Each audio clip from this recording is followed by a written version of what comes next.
एक समय सुंदरवन नाम का राज्य हुआ करता था। उसके राजा का नाम महिपाल सिंह था। महिपाल सिंह एक परोपकारी राजा था।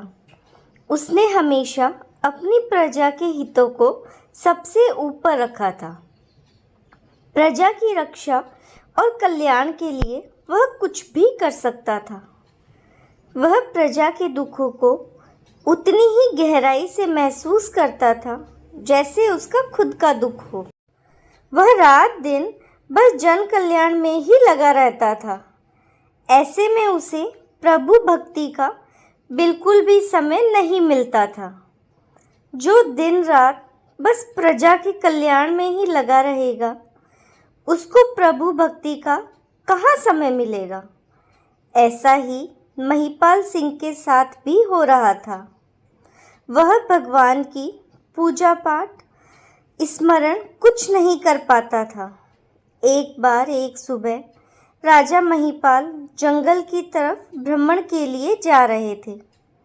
तभी रास्ते में उसे एक ऋषि का आश्रम दिखाई दिया। वह कौतूहलवश उस आश्रम की तरफ बढ़ चला।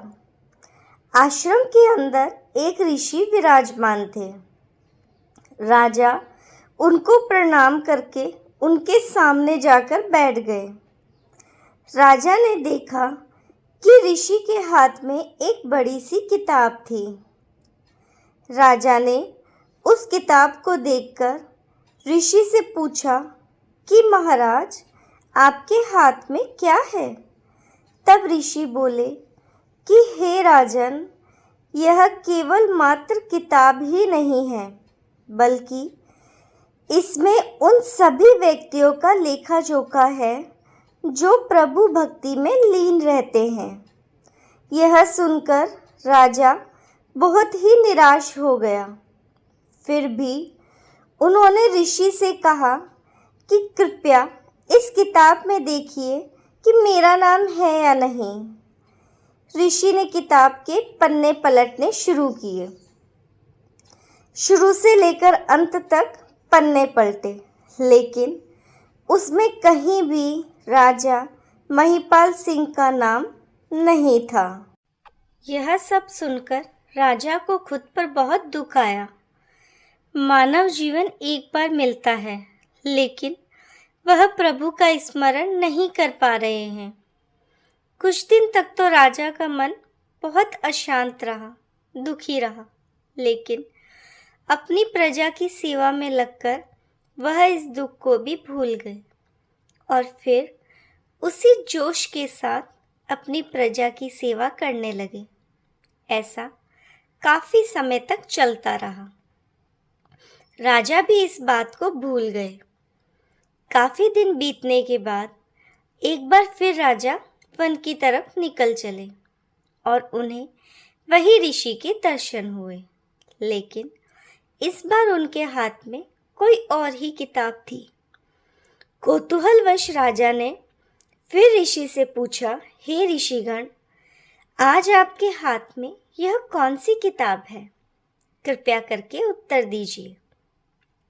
ऋषि ने कहा, राजन, आज जो मेरे हाथ में किताब है, उस किताब में यह लिखा है कि वह कौन कौन से लोग हैं जिन्हें ईश्वर ने सबसे अधिक अपने समीप रखा है, सबसे अधिक ईश्वर के हृदय में जिन्होंने स्थान बना रखा है, जो ईश्वर को सबसे अधिक प्यारे हैं।